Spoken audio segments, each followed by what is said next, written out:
That's it? People who know how to have a good time and partake in alcohol. Be like,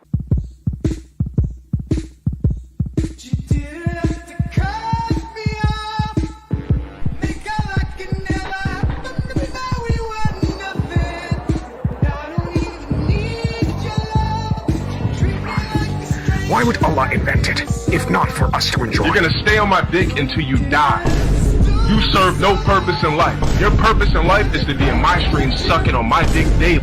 Yes! Yes! Yes! Yes! Yes!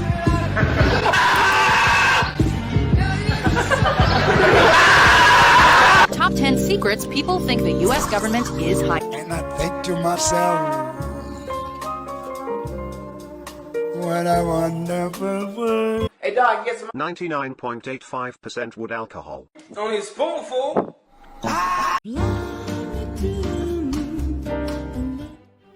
Ladies and gentlemen, welcome to the latest and greatest edition of Nick's Nonfiction. Today we have got Benjamin Breen breaking the Age of Intoxication.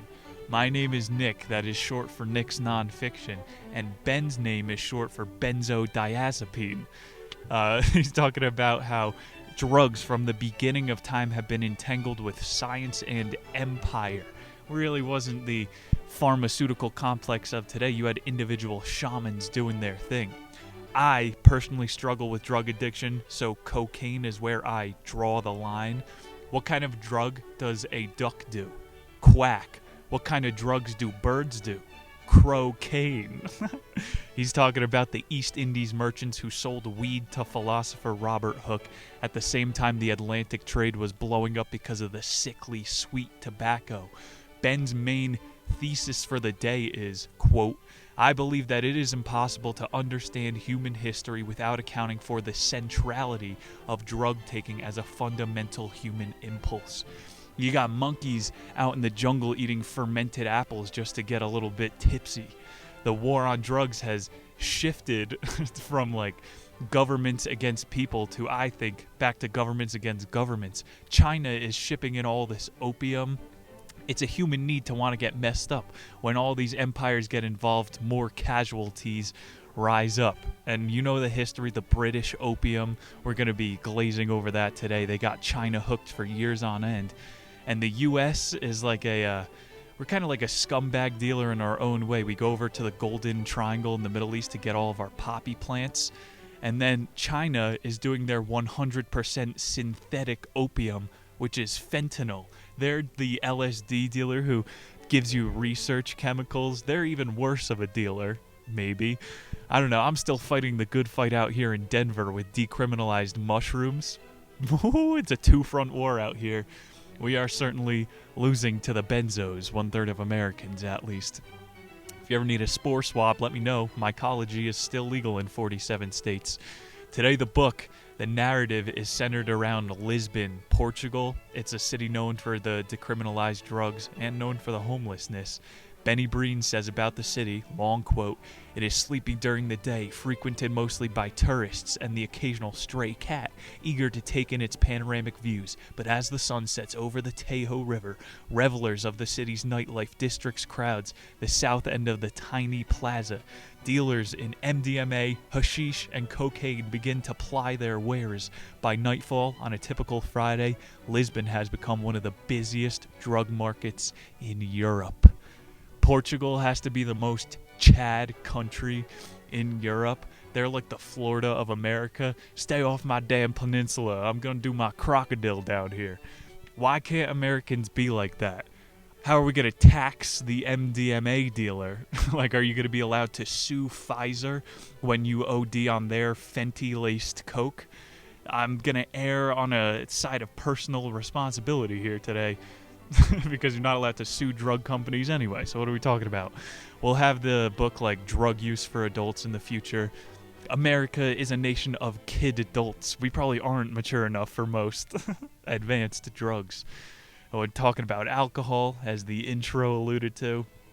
And you're going to learn about phlebotomy, the study of phlegm. I have a PhD in phlebotomy. Meeting all the players. Let's get fucking battered after these messages.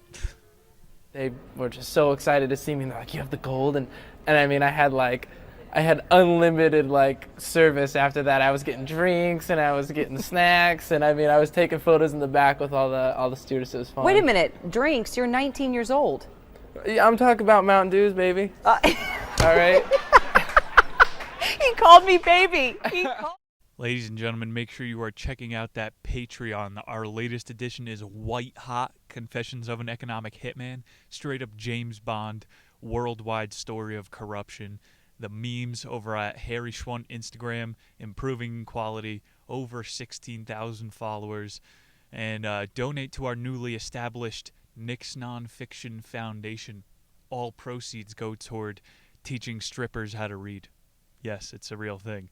Finally, Benjamin Breen, we got an author without a Wikipedia page. Straight from Benjamin's website. I am an associate professor of history at UC Santa Cruz, interested in the history of globalization, science, drugs, and the long-term impacts of technical change. This guy better be on a watch list. The last person who was interested in long-term technological impacts, that guy planted a bomb at the University of Chicago. Shout out the Zinsk.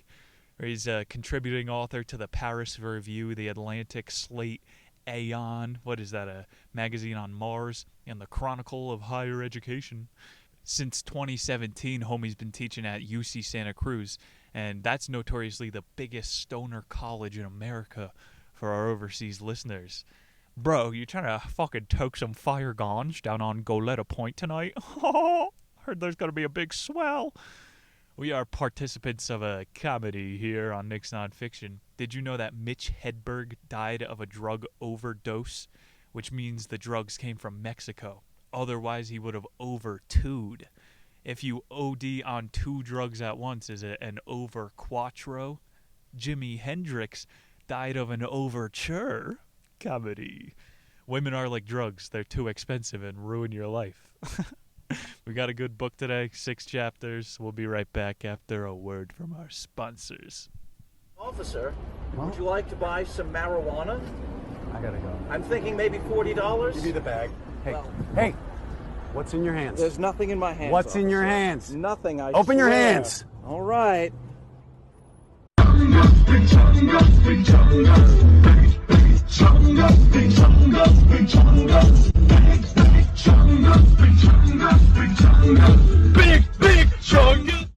Chapter 1, The Age of Intoxication, Searching for Drugs. Captain Lacerda was known for his intelligence and was tasked with discovering South America for the country of Portugal.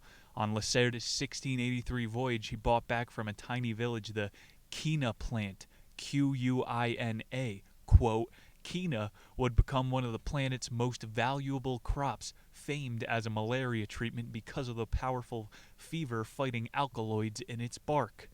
So through the 1700s, quina was known as this miracle drug, and it was just the bark of a tree they found in the Amazon. So I'm just thinking it's a good thing that Bill Gates is distributing a ton of shots to India to cure malaria when we know there's a bark that could do it. So Portugal and the Spanish were like doubling down on colonization, saying there's these miracle drugs over in the Amazon. They call it the world's pharmacy. You know that 80% of the world's biodiversity lives under the ocean? I'm going to start going down there and licking squids. There's like octopuses that excrete 5-MeO-DMT, bro. Lacerda, on his next journey, he was asking all these villagers, what other drugs do you have that work? And the natives were looking around at each other. What's a drug? You want some more of that medicine we gave you? No, nobody knows. They're talking over each other's heads. In terms of like mixed categorization, we're going to go deep on this. Ben said, a lump of gold might retain its core characteristics and its value despite crossing cultural frontiers and undergoing repeated material transformations. But drugs do not. By consuming them, we erase them. By harvesting and preparing them, we obscure their biological origins. You can't eat gold. In naming them, we sow confusion, and by turning them into tools of sociable, spiritual, or healing, we overlay a constantly changing array of cultural beliefs onto the basic facts of their existence as material objects. Drugs have a lot more meaning than just a piece of metal. You could trade them for much more.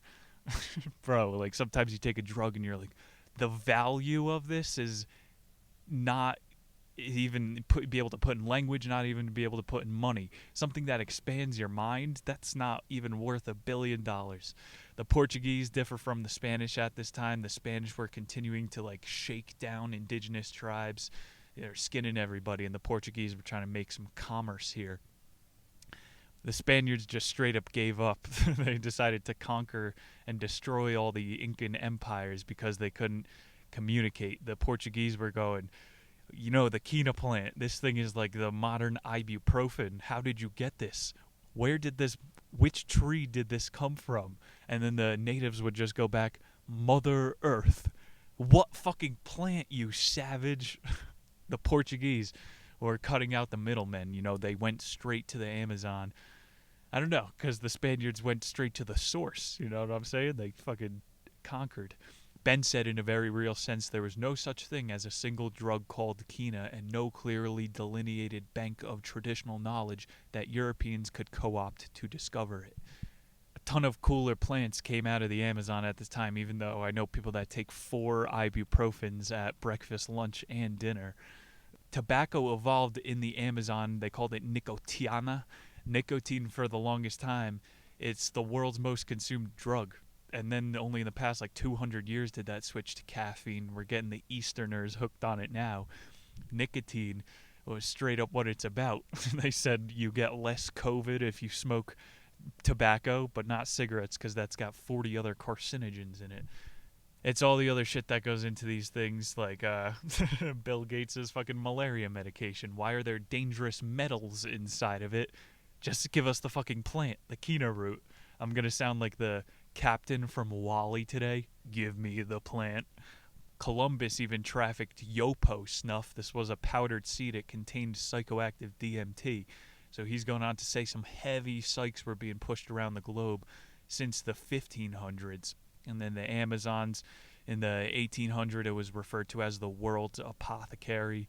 Ben was talking about some 30,000-year-old fossils found in the Amazon basin, and it contained Homo sapien and Neanderthal remains. He was kind of going off the deep end here, and I'm about it. We're going to have to go deeper on the Patreon here. I'm aware of our platform, but to cite some actual history, Captain Hook, when he went to Patagonia, he wrote about meeting tribes of 10-foot-tall natives. So Benjamin Breen's going on about gigantic human remains, and who knows, the Neanderthals were friggin' incredible Hulk-looking motherfuckers.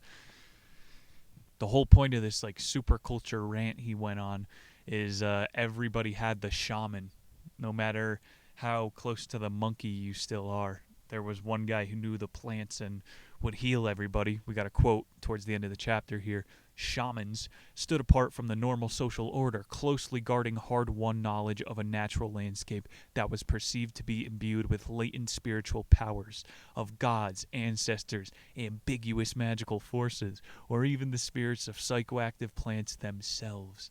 In such an arrangement, drug knowledge tended to be socially segregated and highly prized. This is secret knowledge, straight up.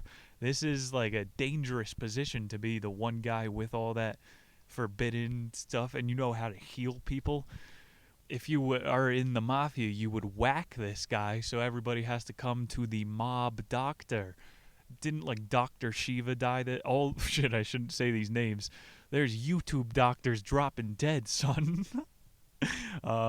Yeah, you gotta like ascend the mountain to meet the shaman. You know, that's the whole steps of Shangri-La. They have to remove themselves from society because you'll get your shit clocked by the Clintons. The name of the chapter was Searching for Drugs. Since 30,000 BC, it's been a hassle to score drugs.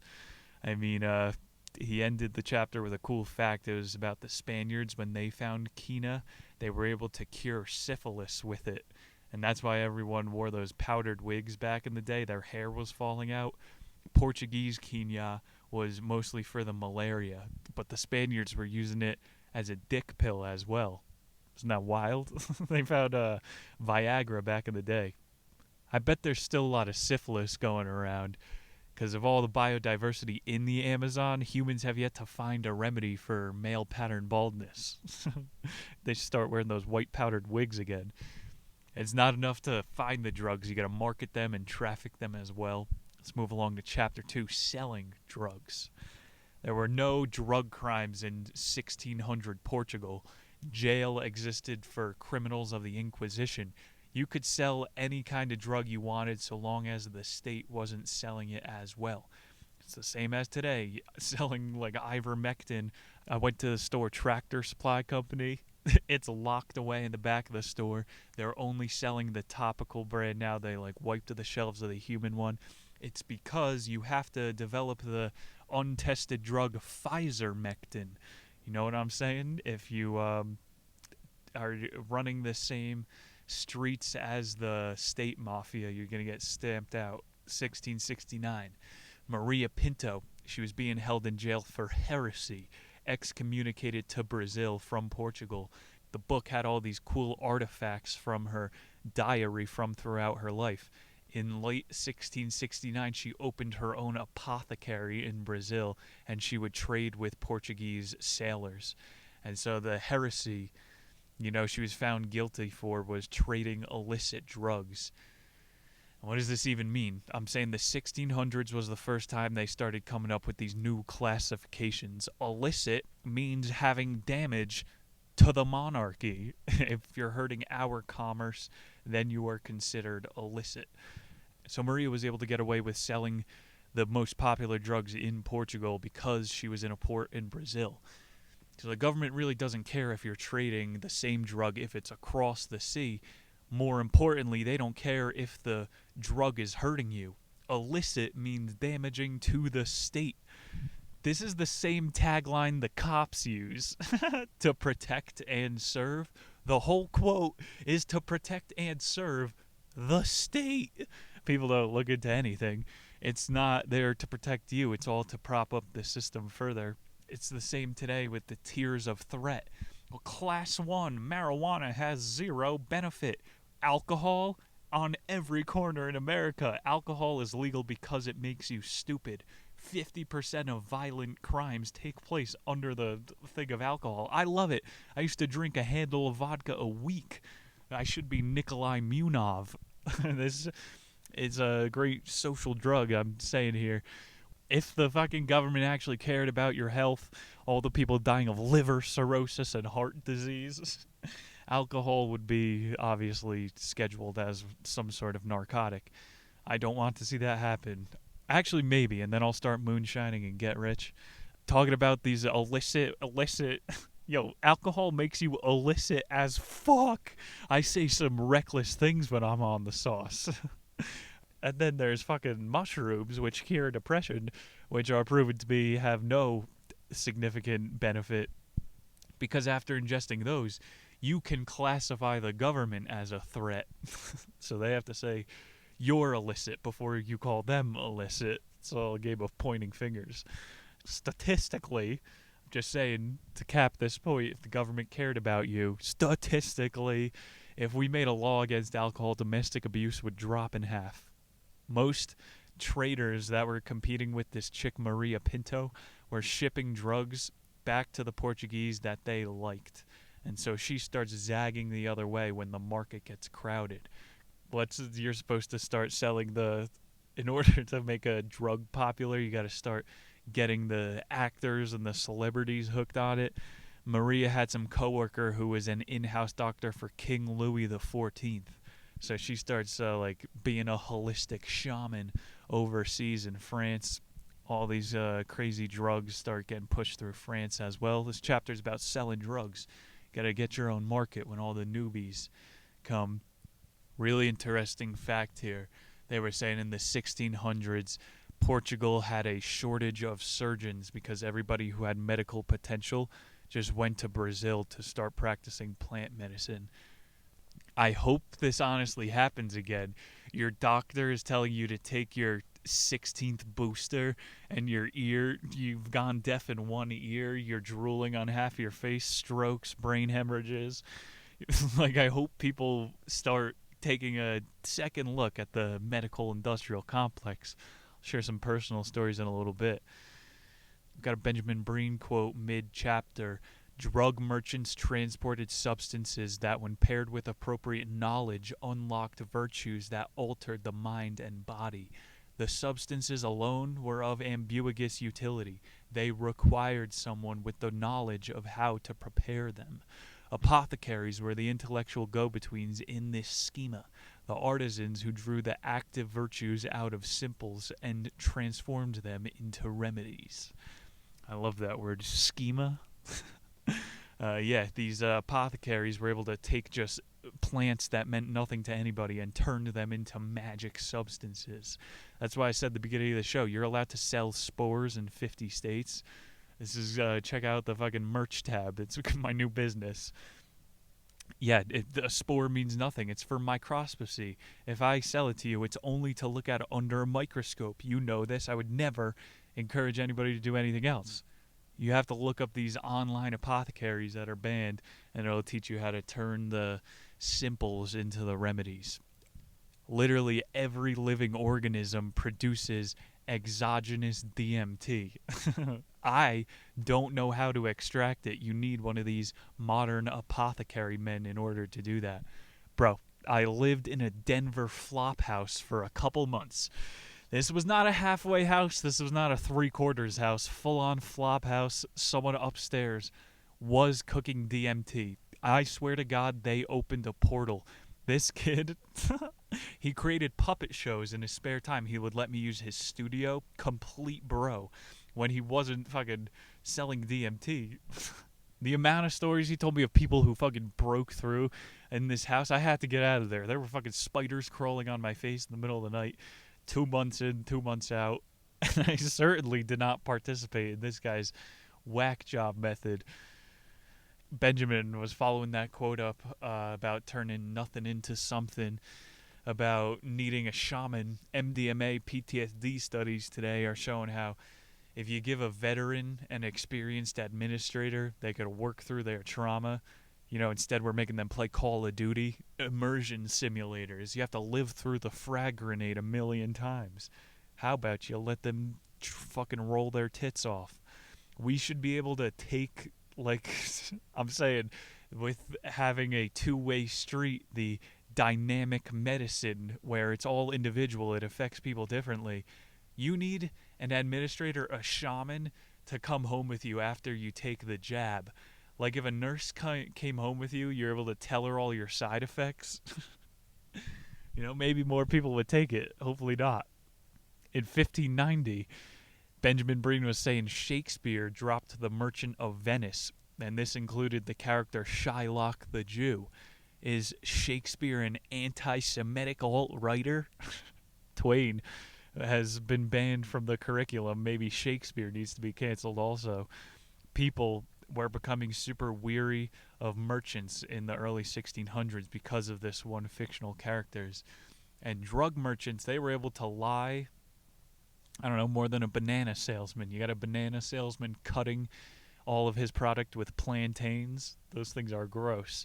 Breen is claiming the phrase charlatan was first used in reference to drug merchants who actively cheated people. So next time a coke dealer shorts me, I'm going to call him a fucking charlatan in front of everyone. Doth skimp me my blow, ye charlatan. When you're trading at the crossroads of the world, you really don't have to worry about quality control. There's no Yelp in 1600.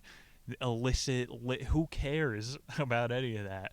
He goes on to say that chicks like Maria Puta, whatever her name was, Maria with the fat culo, Mota Maria, she would put on her things PMAO, plant, mineral, animal, or other.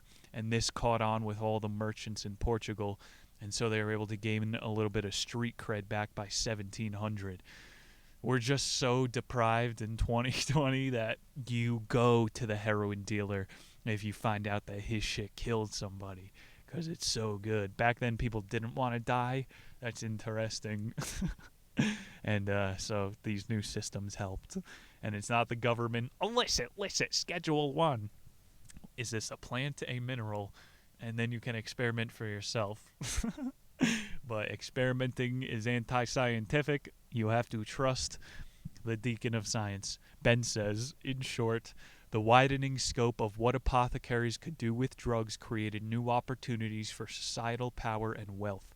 Yet, this power was undercut by ties to supposedly corrupt or foreign practices, from herbalists who were accused of witchcraft, to Judaizing apothecaries, to murderous mummy merchants, to traveling African healers. So, 1700s, we got another Inquisition on our hands right before we got the Enlightenment. So, you could really rat on somebody hard back then. They would go straight to the chokey or the torture chamber if you said, this guy skimped me on drugs. So the power was in the buyer's hands back then. Yeah, his whole quote is like, it's not about making money off the trade. The king has all the fucking gold in the kingdom. This is about controlling the avenues of trade. Why do you think the CIA is trafficking coke through Mena, Arkansas? Go watch American Made. He added in a subsection about women. This was like the first job that women could have aside from prostitute in history. The Black Plague just ended. And like nobody trusted doctors. All those dudes in their crow masks were giving you leeches. Oh, this will cure the Black Plague. Just put a leech on your eye. What are you saying, sir? And so people stopped going to doctors. They started going to the Native Americans, the Celtics over in Europe, and all these natural healers. And look at that. It worked better than taking, what are these, like Wellbutrin or these sad people drugs that get off of that shit. But not immediately, because you'll shoot up a high school. There's natural remedies. And Wellbutrin was that smoking wean off. It wound up giving people cancer. That's funny. So the Black Plague ended. I'm saying that it went through a period where Maria, doing her POAR classifications of minerals and plants, perfect combination for the Enlightenment to spring up. That'll happen in a couple chapters. The end of this one, selling drugs. Need to emphasize this point, people. If the government cared about your safety, would they be screening drugs for impurities rather than just saying, this is illicit? Like, they would make this thing legal and test it. Let me give you an example. Taco Bell has a fucking ground beef E. coli outbreak once a decade. When that happens, the FDA comes along to test the meat for impurities. They don't deem meat an illicit chemical. And that's happening in today's world. We're just not allowed to have meat because it's dangerous. Do you see the fucking schema of history? We know on this show you can't fucking trust the government. I think the community handles it. Yo, that guy over there sells some dirt weed. He is Shylock. Don't buy from him. Like, dry counties exist. That's the perfect example. There are places in America where certain days of the week you can't buy booze because of God. And Americans don't put anything above God. But that is because God stands for gun, oil, and drugs. So does the government care about our health? They would be testing the meat or the drugs if they actually did. And we just learned in the book from the grocery stores, they don't even test the food. Food is just safe. So let me give my final emphasis. We have a fentanyl outbreak flooding the market. Like, I can't trust cocaine. You can't rely on the FDA. You can't rely on your dealer. You got to do your own quality control. The free market will forever be the solution. Buy a test kit online. I'm not coming on here to scare you about the fentanyl epidemic. Buy a fucking test kit. If you're gonna, like, Louis the 14th, that was a king that, or I think it was an early one, Louis the 4th, earlier this chapter. That guy liked to party, so he just hired a shaman from Brazil to bring into the castle for the best parties ever. Another place to stop with the time machine. Now that you got the information, you can go in informed. Who's trying to try that crocodile?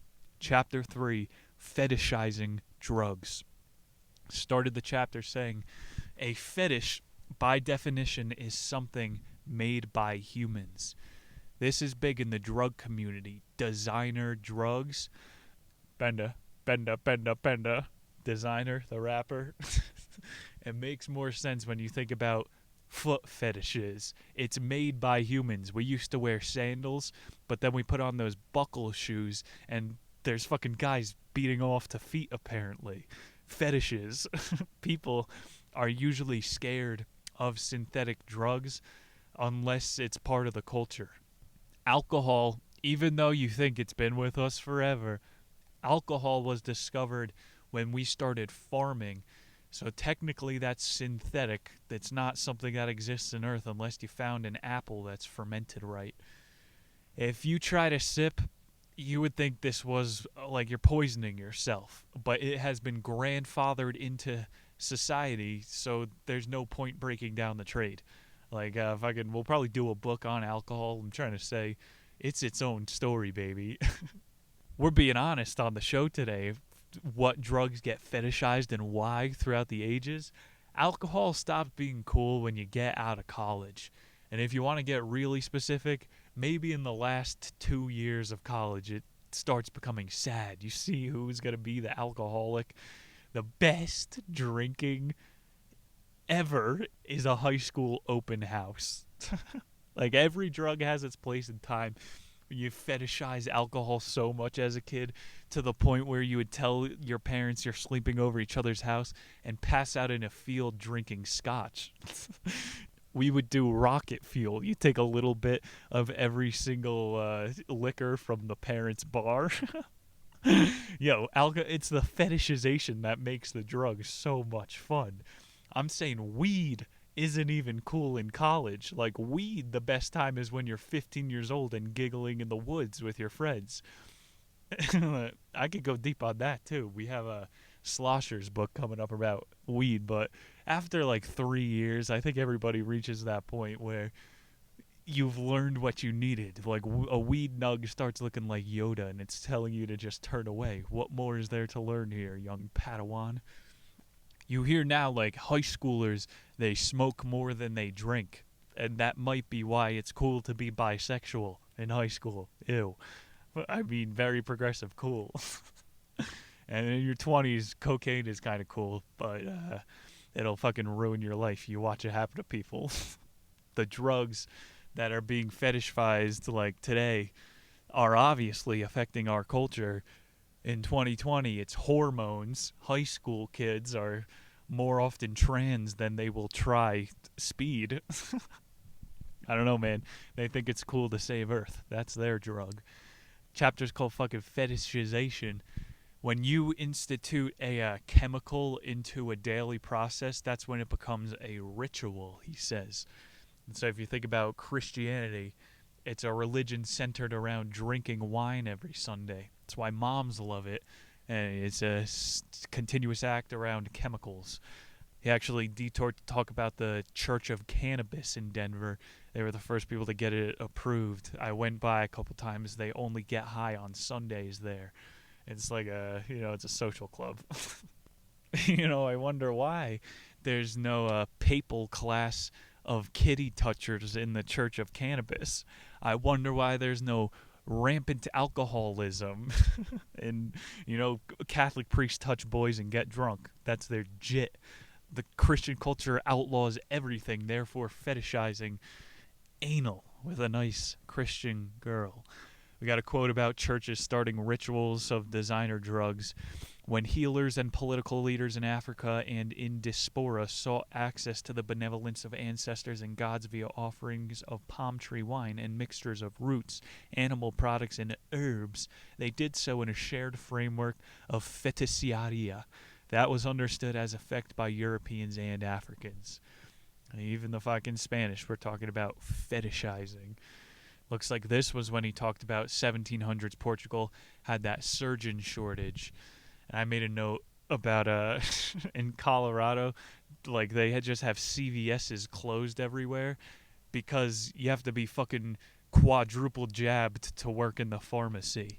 So people are now working at dispensaries where you also make tips and you have all your fucking healthcare plans too. Like I'm saying, people go to the natural apothecaries It's a pretty good example. Modern day. Topical ivermectin. Look at Mexico. People flee there from America to get their stem cell shots. How long are we going to be able to keep up this charade of medical malpractice, which is one of the top 5 causes of death in the most advanced country on earth? I think I told the story of the Delaware quack I went to on the show before. This guy tried to go get me hooked on a nasal spray. And you see people that are hooked on that shit, you might as well be doing coke out of your purse. I went for a skin test, and this guy made me huff cold medicine. Not sure how the two are related. He made me do it 3 times in the 20 minutes I was there. And when I left, he gave me a referral code for the fucking spray. Bro, are you a doctor or a fit tea influencer? Why are you giving me a fucking referral code? I have a deviated septum. Straight up, my right nostril doesn't work. Listen. And that's my left one. Like, half my face just doesn't work. You would think it's from a collapsed cocaine fucking septum or something. This guy didn't even try to fix that. He's just shoving drugs up my nose and not addressing the rash I went there for. I had a fucking rash. Thankfully, it never came back because it was between the final years of college. And you know how I was saying that's the fucking saddest time? It's just stress, people. Take a fucking week off, bro. All your shit is gonna float away. And then get your spore swabs. Oh, nasal spray, is that gonna make stress go away? Like, we need shamans, bro. We need people teaching you how to deal with baloney. You could hear it in my voice. I'm like 25 years old now. I'm only just coming down from whatever programming type of stress that crap is. And the only thing I have to help is probably psilocybin. I say this on stage and it hits, probably because it's true. I was able to get off drugs by doing mushrooms. Ashwagandha is also pretty dope. They sell it at like health food stores. It repairs damaged synapses. You know, stress literally decays your mind and body. It fries your synapses. And psilocybin, under an MRI, it shows this thing called neurogenesis. Your brain starts to rewire connections. It's fucking reverse aging. Probably why it's illegal. I'm saying, yeah, make your own cocktails. Do like a ashwagandha GABA smoothie. A fucking 5-MeO mushroom trip. Keep taking synthetic pharmaceuticals that turn off regions of your brain. You know when they do those antidepressants under an MRI, it just shows that like you've been lobotomized basically. Things don't change. It just gets a little less invasive. Turn on. I'll put my soapbox away for the rest of the episode, but this fetishization shit ruins society. Think for yourself. Ben said the Portuguese were the first to mix African tobacco with cannabis.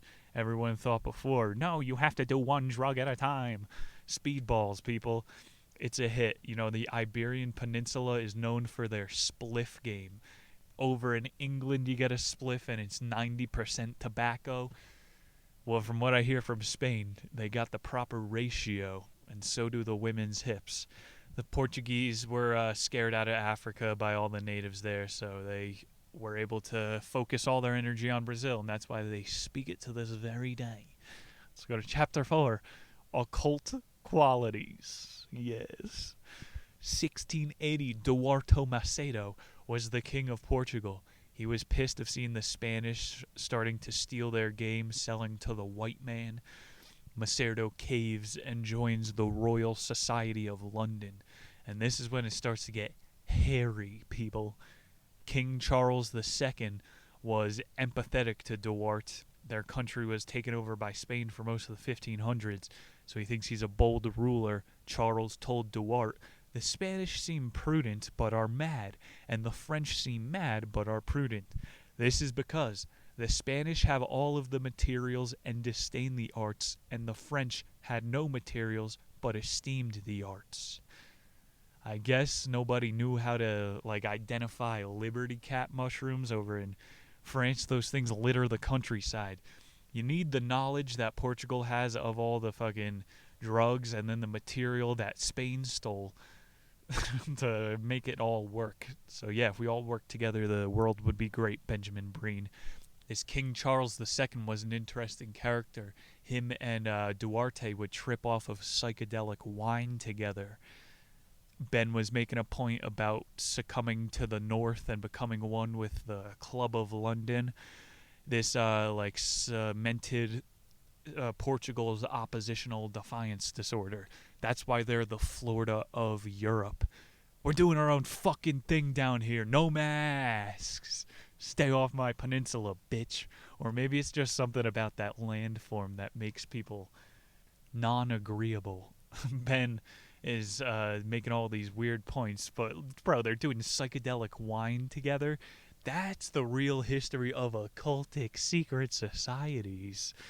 Over these sessions that Macedo and Charles II had, getting absolutely twisted, they said Macedo came up with a plan to sell drugs for their artistic properties.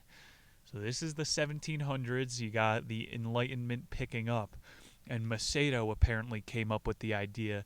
Charles II starts paying a bunch of artists to do drugs and then write about those. You got like Henry David Thoreau in America 50 years later writing about doing mushrooms and then natural rights. So this is a formula. Maybe people are just interested because it's awesome and there's knowledge we know nothing about people are bringing back by doing drugs and talking about it. Those are some of the biggest fucking channels on YouTube. And also there's a massive way to manipulate the tides with it rather than being some independent transcendentalist.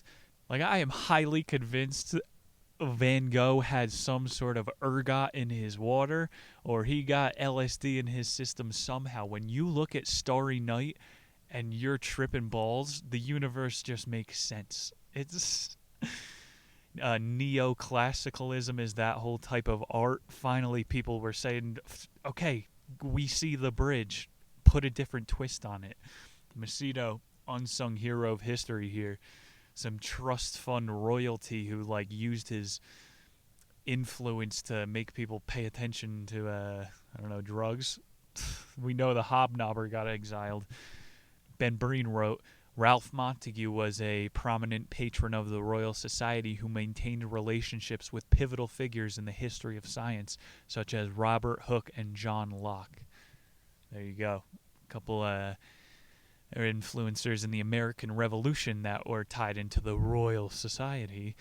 Another quote, figures like Newton and Boyle may have well been hostile to an older occult definition as insensible, but they were committed to a revised conception of occult virtues as forces hidden in nature that, though currently unintelligible, could be subjectively... He's saying exactly like before, we need people such as Newton who are going deep on math to fucking do that pioneering for the secret society. There's really nothing deep here.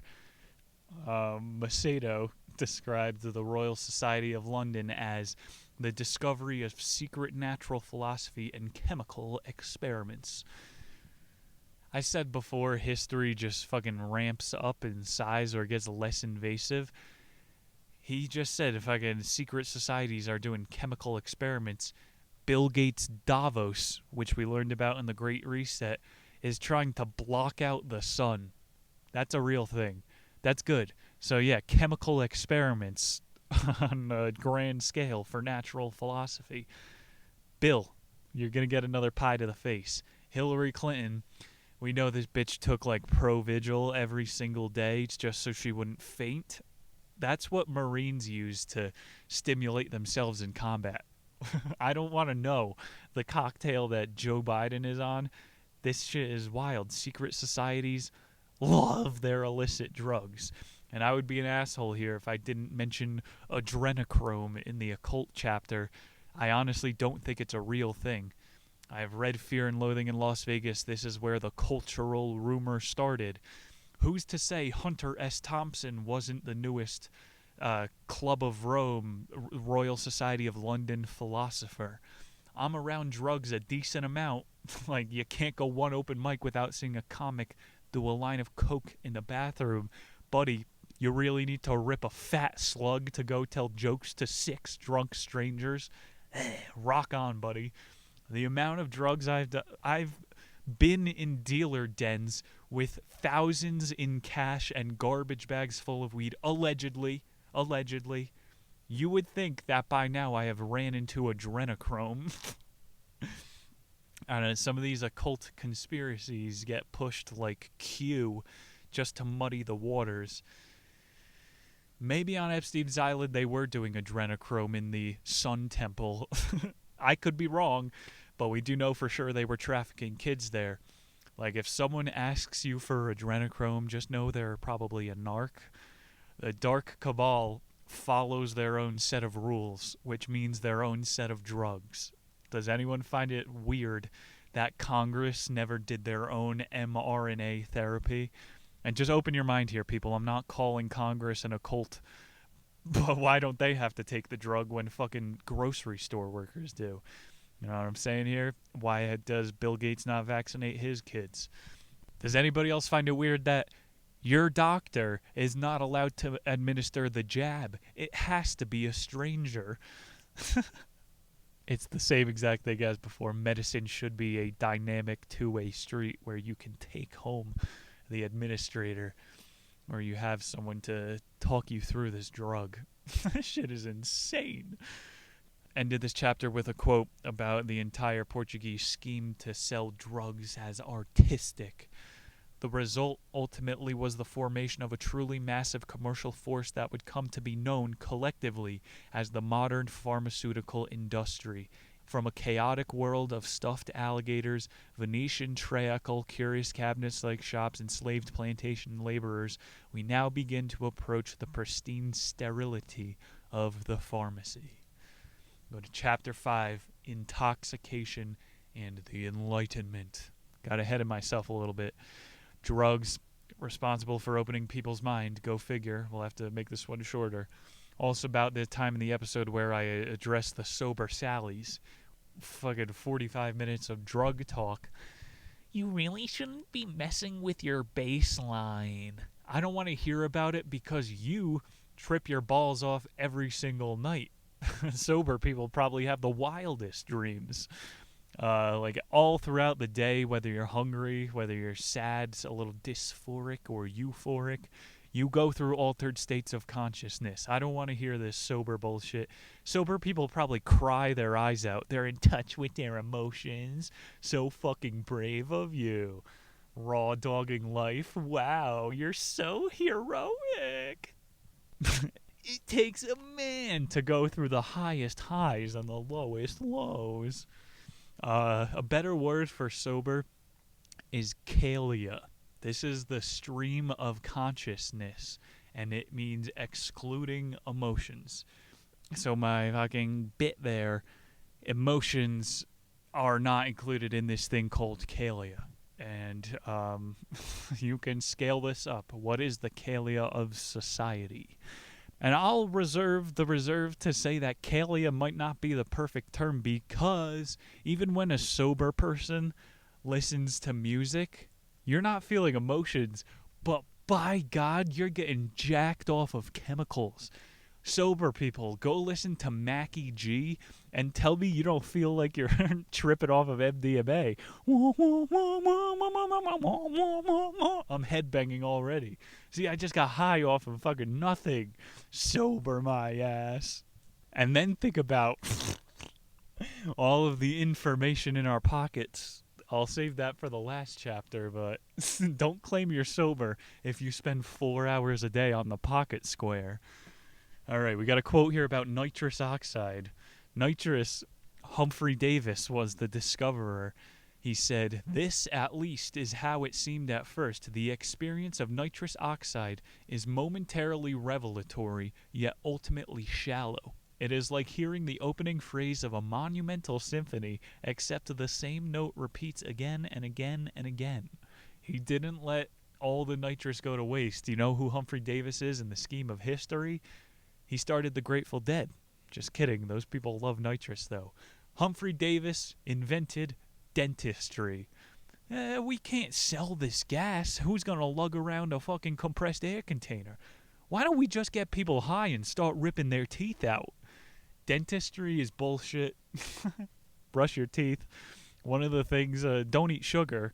One of the things like a responsible dealer will tell you before purchasing their product is when the onset of the drug is. So let me tell you a quick story here, people.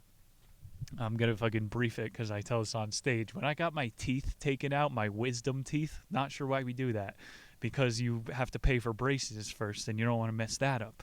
When I got my wisdom teeth taken out, they put me in this room with 4 chairs in the corner, no curtains in between, facing the wall. I did not get put under. He starts putting the Novocaine in my mouth, and he goes, hey, let me know if you need a little bit more. So yeah, I guess at least I had a two-way street of medicine. But he did not let me know what the onset of this drug was, as Humphrey Davis was known for. Yeah, that was one of the most painful days of my life, feeling a bone be ripped out of my face 4 times over. Good times. You know dentists are stealing canisters of that laughing gas. That guy Hamilton Morris, that's like the king of drugs from our generation. He does all the pieces for Vice. He is obsessed with nitrous oxide. I think he did Xenon in one of those shows. It's the most noble of the gases. Someone who's done every single drug on earth to be obsessed with that says a lot. Beware. Stop doing whippets. Guy's a wizard. He's like altered people's trips by letting them know of the offset just through media. Wild shit. What's his name? Ben starts talking about ayahuasca in Mesoamerica. That's the one that takes like 8 hours and you shit yourself all day. He did bring up a really good hypothetical here. What it would be like to have accidentally tripped in the Middle Ages. And I could answer how you could do that. Go to a Renaissance fair on some LSD. You would immediately think like the big-titted wenches had cast a spell engorging their own breasts. Fucking heretical, what was it called? Charlatans. If you combine this chapter with the last one, Occult Qualities, Charles II was basically taking mushroom wine in the Middle Ages. He got his philosophers to make a bunch of the fairy tales and the King Arthur stories. And Disney stole all the grim fairy tales and turned Pinocchio. All that shit is so psychedelic. Ben quote here. For some time now, historians have recognized that a series of important changes in cultural or intoxication around the world took place during the 18th century. In the native ground, American interior, alcohol traded by French and British merchants fundamentally destabilized indigenous American social structures. Guys, we did a bad thing. Yeah, we genocided the natives and ruined their culture. Oops. Like the quote said, we came, we saw, we destroyed. No, we implemented money to destroy their social hierarchy and then got them addicted to alcohol. The only way to then supply your alcohol addiction is to get more money. And there you go. The Native Americans knew all this shit. They fucking are addicted to gambling now. There was that one scene in The Crucible, or it might have been Scarlet Letter, where there's the witches in the woods and they go have their little potion. And that's what the woods were for back in the day. You would just go there and either have gay sex or do all your drugs and sins. I don't know, man. The Puritans, they considered the Native American drugs to be demonic. However, alcohol possesses you. It's called spirits, you know, like a fucking disembodied dead person. But that's not demonic at all. And the Puritans are calling the Native American drugs demonic. They probably just had a bad trip because they didn't know what they were getting into. Let me tell you this, it kind of breaks the matrix. The definition of satanic is something that seeks to restrict. Does this not make Puritanism the most demonic belief in history? Nothing makes sense. You see what I'm saying here? Satan, you're supposed to empower people. I don't know, man. Everybody's a hypocrite. His chapter shifted at the very end. He was talking about getting the fucking everybody in the world hooked on booze. Once we saw we could do it to the Native Americans, we like doubled down on this in society again. Ended this chapter inserting the photo that is the cover for the book. It's a painting from the 1700s called The Monkey's Trick. They say you're not supposed to judge a book by its cover. That's how every single person who clicks on these videos judges the book by its cover. David Teniers was the British guy who painted this damn thing. In the foreground of it, the monkey is tricking an owl into smoking opium. China's supposed to be the wise old owl. And then in the background, there's a monkey tricking the cats into gambling. And America was represented as the stray cat at the time. So maybe it's the Royal Society of London getting America hooked on the stock market, gambling. That's just my theory. You're interpreting art here. You can't be wrong. Britain was fucking on top of the world for a minute. We know this. Like, they got everybody hooked on their bullshit. The Monkey's Trick. That's a great name for a painting. Ben summed it up nicely. The Singier paintings introduce an important theme. Intoxicants caused social instability insofar as they differed from prior acceptable norms of intoxication. Like, if you go to an art museum, I guarantee in one of the paintings you're going to see a drunk passed out in the street. That was a tolerable social instability, as the quote says. Same with a bar fight in society. Same as domestic abuse. It's a tolerable social instability. People walking around with saucer pupils, tripping, trying to spread love, that is an intolerable instability. That's illicit. Who says that? Can we vote? No, it's not democracy. The Kalia of the city is determined by the rulers. They determine the philosophy, they curate the art, and they appropriate the behavior. The same way people like can take back the culture, you can control the fucking Kalia of your mind. And we try to fucking enlighten on this show on a personal scale as much as society. It starts with you. We do a little awakening. Chapter 6, Drug Pasts and Futures, is the final one. One of the topics of the show we try to hash out here is the purification of morals. Are we getting more moral when we enhance technology? We kind of learned last chapter we advanced as a species when we got intoxicated. Getting sober and doing science isn't always the best for cohesion. People want to test the bombs on each other. To front load this argument for myself, every time there's a technological revolution, individuals lose rights and resources. Industrial revolution! And then you have less time and less money, and now, after the chick revolution, both sexes have to have jobs to... Don't fall for the trap. My Nick's Nonfiction Foundation thesis here is, I think certain drugs purify morals more than technology. It's a natural solution. Your phone isn't making you smarter. Yo.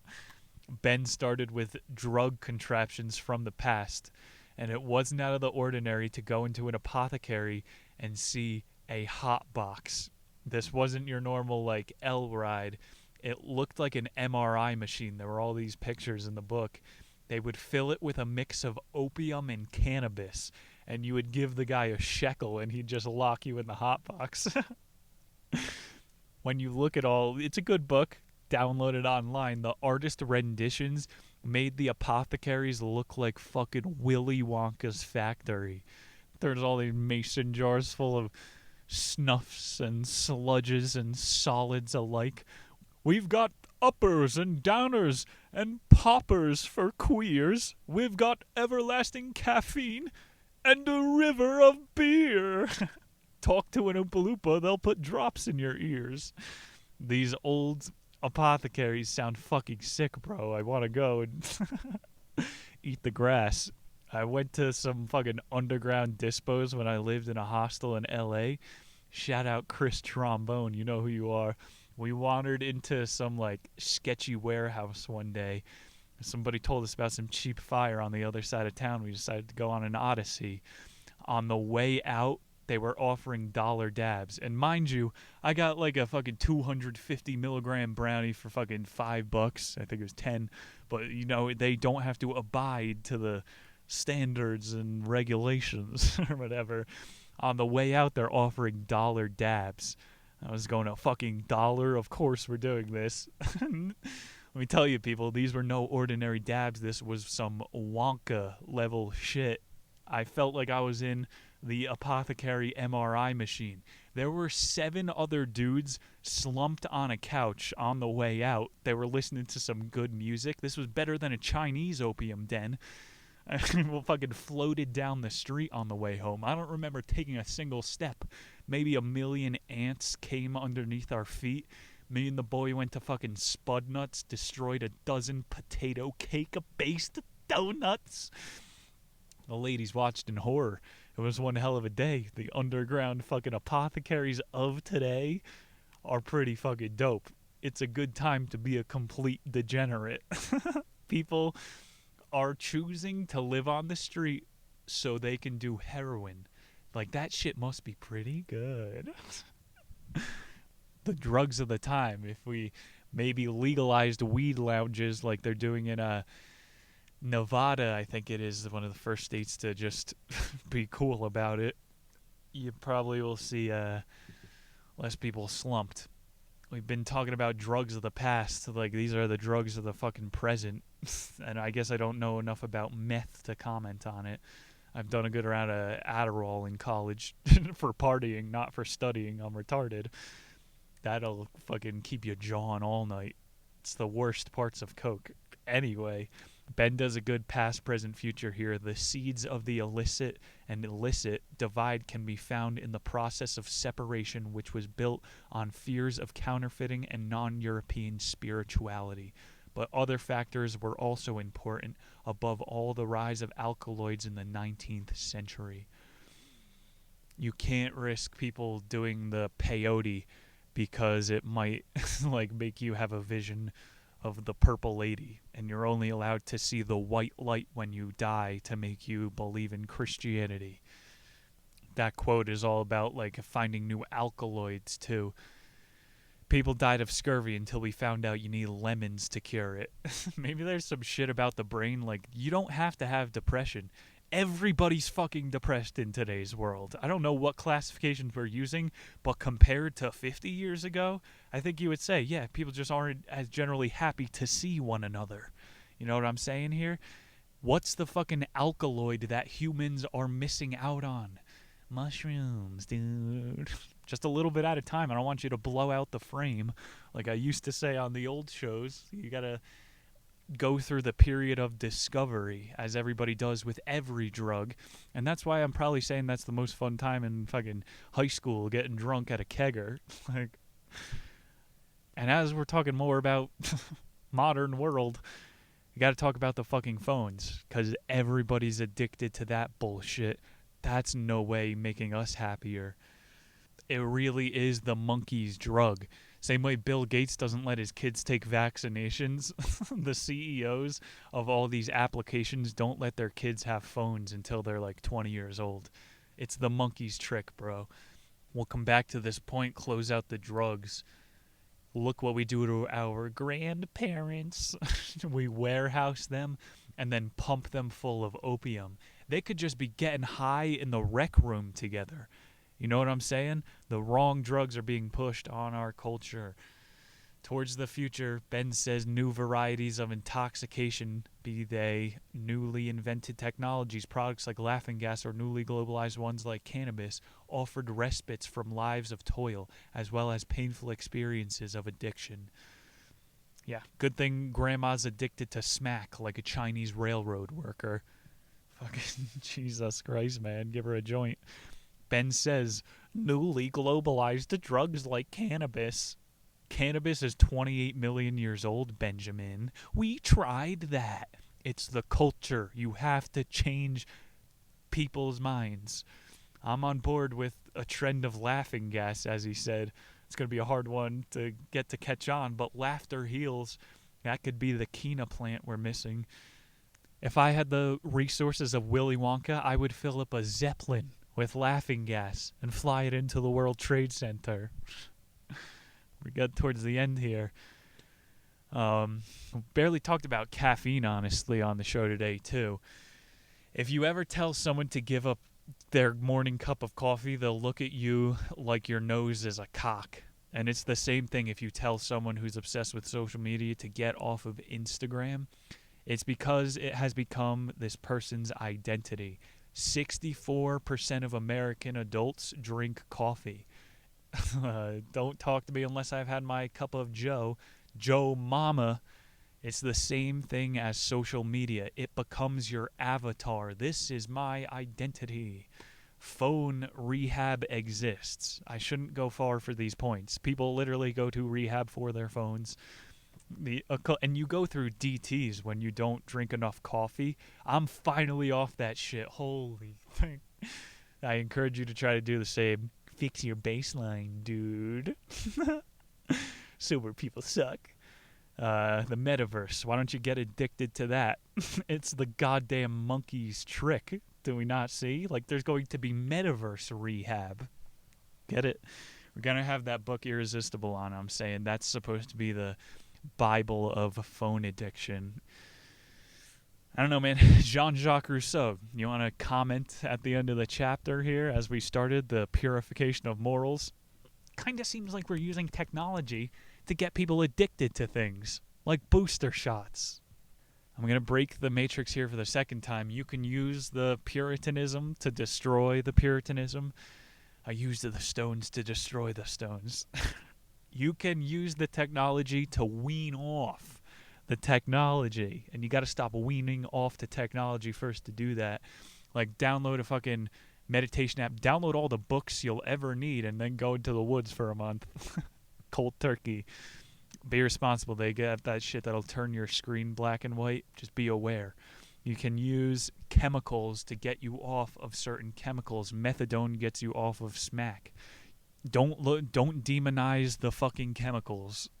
The demons are within you, and you'll learn how to quell those over time.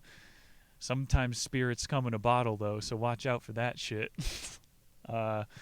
Remember, like, there's other therapeutics than getting hammered every night. Get in touch with your Kalia, and the monkey's trick will be much harder to pull over on you. Final quote from Ben. The age of reason might have ended long ago. Perhaps the age of intoxication is just beginning. Por qué no los dos, bruh? Like, why can't we have both? Well, this is a false dichotomy. I'm saying to make my book more interesting. Homie is committing a fallacy. We're bordering a dark age, so he is right in saying the age of reason is well behind us, people. So maybe the age of intoxication is beginning. I'll get my roller skates and I'll be on Manhattan Beach in a week or so. Not really feeling those vibes because there's a deadly disease. Yo, there might be like a roaring 20s, some sort of drug 60s boom after this. Forgot to talk about the 60s today. Oh well. Arizona, I said they're the first state to approve cannabis lounges. We can find a happy medium, people. It doesn't have to be underground California dab clubs. We can have fun and spread love without going on the dark web. So buy your test kits and have fun out there. Thank you, Benjamin Breen. Love you, the listener. Thank you for staying tuned for another edition of Nick's Nonfiction. I feel like I just did a line off of Hooker's hip bone. That's how I feel after I do these shows. Probably why I do it. Next week, ladies and gentlemen, 7 short days from now, we have got Men Are From Mars, Women Are From Venus. Kicking off Women's Month as we do, emboldening the matriarchy.